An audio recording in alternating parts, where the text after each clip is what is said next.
Terima kasih untuk Anda yang masih bergabung bersama kami dan kami ingatkan kembali Anda masih bisa berpartisipasi di WhatsApp interaktif kami di 0812 di 8788 di 3723 seperti yang tertera di layar televisi Anda nantinya. Dan sebelum kita lanjutkan perbincangan, kita akan coba lihat terlebih dahulu saham-saham pilihan yang direkomendasikan terutama dalam menghadapi perdagangan esok hari jelang libur akhir pekan. Dapat Anda saksikan grafis di layar televisi Anda. Kali ini ada 3 saham yang direkomendasikan. Yang pertama dari consumer, ada Emyor direkomendasikan buy, supportnya di 2.320, resistennya hingga ke 2.530. Dari energi batubara, ada Adaro Mineral, buy on weakness pemirsa, supportnya di 1.300, resistennya hingga ke 1.440. Sementara dari pertambangan batubara lainnya ada PTBA, tapi lebih direkomendasikan buy 2.400 hingga di 2.620. Ada Emyor, Adaro Mineral, PTBA, dan lagi-lagi keputusan investasi tetap ada di tangan pemirsa IJX Channel. Kita lanjutkan kembali perbincangan bersama dengan Ibu Rati Mustikoningsih selaku Financial Expert Ajaib Sekuritas. Ibu Rati, 3 saham pilihan yang Anda rekomendasikan ada Emyor, Adaro Mineral, dan juga PTBA. Kita ke Emyor terlebih dahulu, Ibu Rati. Pertimbangan terutama dari sisi teknikal, kenapa Emyor masuk ke dalam salah satu saham pilihan Anda? Baik, jadi kalau kita lihat untuk EMIR sendiri memang di minggu ini cukup terkoreksi, tapi adalah koreksi yang normal ya, koreksi yang wajar. Secara teknikal sih harga sahamnya masih cenderung bullish continuation ya di atas MA5 dan juga MA20-nya. Jadi secara teknikal ini ada potensi untuk menuju resisten terdekat di 2530. Pertimbangan untuk area support yang bisa dipertimbangkan ya di 2320 untuk area support dari EMIR. Nah, kalau untuk sentimennya Mayora sendiri memang jadi salah satu emiten di sektor konsumsi yang cukup defensif ya di tengah marketnya yang volatile seperti saat ini. Jadi kalau kita lihat salah satu saham defensif yang menarik ya itu adalah Mayora gitu ya, saham di sektor konsumsi. Posisi buy yang direkomendasikan untuk Emyor, Ibu, penutupan hari ini di 2370, minus di 0,84%. Sementara support tadi yang harus diperhatikan di 2320. Baik, jadi bisa spekulasi buy di closing hari ini juga masih bisa ya, selama masih bisa bergerak di atas supportnya 2320 sampai di 2300. Saya rasa masih menarik untuk akumulasi Mayora di tengah sentimen defensif, kemudian juga sentimen menjelang pilkada juga ya, tahun politik di Indonesia itu jadi katalis positif untuk di sektor konsumsi. Resisten tadi di 2530 ketika level ini berhasil ditembus oleh Emyor, apakah ada potensi ke 26 kembali tidak, Ibu? Ada potensi ya jika volumenya cukup signifikan untuk EMIR ini bisa potensi ke level resisten selanjutnya di 2630. Tapi kita lihat di sini resisten yang cukup bisa dijangkau gitu ya dalam waktu lumayan middle term gitu, mungkin bisa dipertimbangkan untuk area resistennya di 2530. Baik, dari saham pilihan yang pertama untuk Emyor, kita bergeser ke saham pilihan yang kedua pemirsa. Dari energi ada Adaro Mineral. Tadi rekomendasinya adalah buy on weakness. Di level berapa direkomendasikan untuk Adaro Mineral? Untuk Adaro Mineral bisa buy on weakness, hari ini memang koreksi cukup dalam ya. Jadi strategi jika memang ada saham yang koreksi ya dengan di dekat area supportnya, teman-teman bisa lakukan, Bapak Ibu bisa lakukan namanya buy on weakness strategi. Jadi tunggu aja.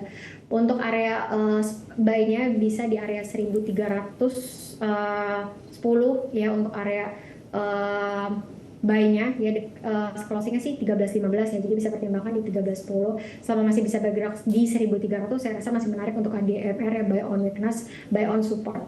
Untuk resisten saat ini yang terdekat di area MA 100-nya di 1380. Secara sentimen kita juga prefer saham-saham di sektor komoditi yang basisnya ekspor, karena pelemahan nilai tukar rupiah kita yang hampir 16.300. Jadi exposure ADMR ini untuk ekspor di kuartal 1 tahun 2024 itu mencapai sekitar 67%-an ya, dan harusnya ini jadi katalis positif untuk emiten-emiten yang ekspor di tengah di tengah nilai tukar rupiah kita yang terdepresiasi cukup dalam.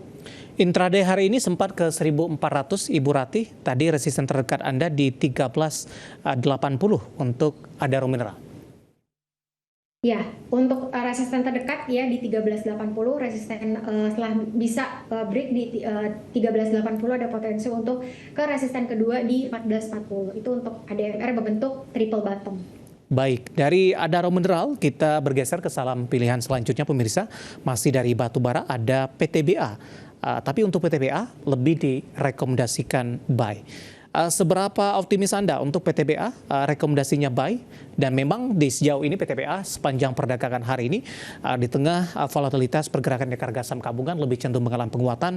Bahkan di menit-menit terakhir jelang penutupan hari ini penguatannya signifikan, ditarik kembali ke atas di 370, ditutup di 2520 dan merupakan level tertinggi intraday di sepanjang perdagangan hari ini. Analisisnya untuk PTBA. Baik, untuk PTBA memang secara teknikal ini menarik ya, ada di area supportnya untuk saat ini di level-level 2400. Memang closingnya hari ini udah sampai di 2520. Tapi kalau kita lihat masih ada potensi untuk lanjutkan penguatan untuk PTBA ya, menuju ke resisten selanjutnya di 2620. Kemudian untuk area support yang bisa dipertimbangkan untuk PTBA di 2400 di area psikologisnya. Untuk optimisme di sektor komoditi tadi ya, selain nilai tukar rupiah kita yang cukup terdepresiasi dalam, walaupun kita melihat seperti itu, tapi kita lihat sentimen positif lainnya itu ada pertumbuhan ekonomi China yang direvisi oleh IMF dari 4,6% ke level 5%. Kemudian juga India ya, World Bank juga memproyeksikan pertumbuhan ekonomi India atau GDP India itu di 3 tahun fiskal ke depan di level 6,7%. Jadi hopefully ini jadi katalis positif untuk permintaan di sektor coal. Jadi mungkin bisa dipertimbangkan beberapa emiten di sektor coal selain PTBA, ada Adaro juga yang menarik untuk yang dari segi ekspor. Oke, porsi ekspornya cukup besar dengan pelemahan nilai tukar rupiah. Tentu pendapatannya dalam dolar juga akan mengalami peningkatan ini. Ada Emyor, ada Adaro Mineral dan juga PTBA. Dan lagi-lagi keputusan investasi tetap ada di tangan pemirsa IDX Channel. Kita masih punya satu segmen lagi, Ibu Ratih. Masih ada beberapa pertanyaan, nanti kita akan coba ulas. Dan pemirsa kami akan segera kembali usai jeda berikut ini. Kita sudah sampai di segmen terakhir dan terima kasih juga untuk Anda yang masih bergabung bersama dengan kami. Ibu Ratih, kita lanjutkan kembali, waktu kita cukup terbatas. Langsung saja saya ke pertanyaan pertama di WhatsApp interaktif kami yang belum sempat kita ulas. Ada Bapak Anggiat dari Bekasi, Ibu Ratih, menanyakan BBKP Ibu sampai harga 50. Hari ini juga BBKP bertahan di level Rp50 per sahamnya. Analisis Anda untuk BBKP? Baik, untuk saat ini memang untuk sentimen digital bank ya belum positif. Tadi kita udah bahas kenapa, karena ya bisa dikatakan suku bunganya lagi tinggi gitu ya. Pasti ini katalis positif untuk digital bank, bahkan bank konvensional juga mengalami koreksi. Untuk saat ini untuk BBKP secara teknikal masih akan cenderung bergerak di level tersebut ya di 50 karena sentimennya masih belum ada yang positif. Itu yang bisa saya berikan karena harga sahamnya juga udah di level 50. Terbaru Fitch berikan peringkat investment grade. Apakah ini menunjukkan fundamentalnya membaik, Ibu Ratih? Kalau untuk saat ini sih untuk digital bank masih belum ya. Oke, baik. Kita beralih ke pertanyaan selanjutnya. Ini tidak menyebutkan nama dan lokasi. Menanyakan BRPT, Ibu, support dan resistennya. Untuk BRPT secara teknikal ini memang harga sahamnya cenderung sideways dalam beberapa hari terakhir ini setelah mengalami penurunan yang cukup signifikan dari level highest-nya di tanggal 17 Mei ya. Di highest-nya itu di 1460. Strategi seperti apa untuk BRPT secara teknikal sih masih belum menarik ya jika ingin akumulasi. Lebih ke yang udah punya mungkin bisa pertimbangkan area support dari BRPT yang terdekat di 950. Untuk area resistennya di area MA 100-nya di 1080. Itu untuk BRPT masih akan cenderung bergerak sideways selagi belum bisa break di area resistennya 1080. Baik, penutupan hari ini di 980 melemah di 1,51%, level terendah di 975, level tertinggi di 1005, belum menyentuh kepada target resisten yang sudah disampaikan Ibu Ratih tadi. Kita beralih ke pertanyaan selanjutnya, pemirsa. Saya akan coba cek menanyakan saham cuan, Bu, untuk esok hari. Ini bagaimana analisisnya? Bapak Sihohtang dari Medan, untuk cuan. Kalau untuk cuan secara teknikal ya ini memang secara teknikal sih masih cenderung bullish ya di atas MA5 20-100. Hari ini juga membentuk bullish harami gitu ya di area support jangka pendeknya. Masih tertahan di atas MA5-nya, jadi strateginya ya kalau udah punya bisa hold aja. Ya untuk pertimbangkan area support dari cuan di 8.000 ya di area psikologisnya dan area resistennya di 8.900. Untuk yang belum punya bisa pertimbangkan kalau ingin spekulasi buy area support ketatnya di 8.000. Baik, Selanjutnya menanyakan saham Astra International, Ibu Rati, ASII. Kali ini tidak menyebutkan nama dan lokasi. Apakah sudah direkomendasikan masuk untuk ASII? Penguatan yang terjadi dalam beberapa waktu terakhir sudah mensinyalkan ASII untuk akan terus menguat ke depan atau masih ada potensi kembali mengalami pelemahan cukup dalam untuk Astra? Baik, jadi untuk konsumsi discretionary ya memang ada potensi mengalami penurunan. Indeks daya konsumen kita juga mengalami penurunan terakhir di bulan Mei. Ya, jadi memang untuk saat ini ya marketnya cenderung volatile, lebih kita melihat ke sektor konsumsi primer gitu ya. Jadi untuk Astra seperti apa? Kalau untuk Astra kemarin kita juga ada rilis terkait dengan penjualan mobil yang mengalami penurunan ya di bulan Mei 13,3% untuk wholesales. Jadi secara teknikal sih apakah udah menarik untuk akumulasi Astra? Untuk teknikal bisa pertimbangan, kalau kita lihat secara teknikal memang menarik, bisa pertimbangkan spekulasi buy.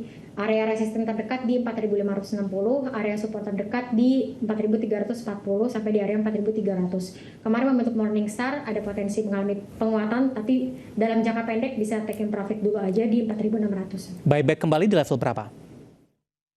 Untuk buy kembali ya, jika memang sudah ada konfirmasi breakout di area 6.000 di area 4.650. Baik. Gitu. Jadi, jika udah punya bisa taking profit di 4.600-an, nanti bisa buy lagi jika ada konfirmasi breakout di 4620 atau 4650. Itu ada potensi reversal dalam jangka menengahnya.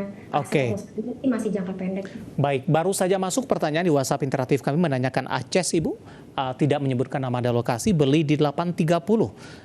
Analisis Anda, 835 tadi sempat ke 865. Di hold saja, Ibu Rati? 830 ya belinya. Ya. Oke, jadi untuk 830 saya rasa bisa pertimbangkan, harusnya dekat-dekat ini ada aksi korporasi ya. Biasanya kalau XDAT itu ada potensi koreksi. Pertimbangkan untuk ACES, untuk area support dari ACES di 800 lagi masih bisa bergerak di atas psikologisnya di 800, saya rasa masih oke nih untuk ACES gitu ya. Jadi mungkin bisa pertimbangkan area support psikologisnya di 800. Baik, penutupan hari ini di 835 melemah di 1,76%, dan lagi-lagi keputusan investasi tetap ada di tangan pemirsa IDX Channel. Terima kasih untuk Anda yang sudah berpartisipasi di WhatsApp interaktif kami, dan silakan bergabung bersama kami kembali di waktu dan di program Sama di Perdagangan hari selanjutnya. Ibu Rati, terima kasih juga sudah bergabung. Sehat selalu Ibu Rati. Terima kasih Pak Dev. Baik, ada Ibu Rati Mustikoningsih, Financial Expert Ajaib Sekuritas. Akhirnya, saya David San Oval dan seluruh pekerja yang bertugas mengucapkan terima kasih dan sampai berjumpa kembali.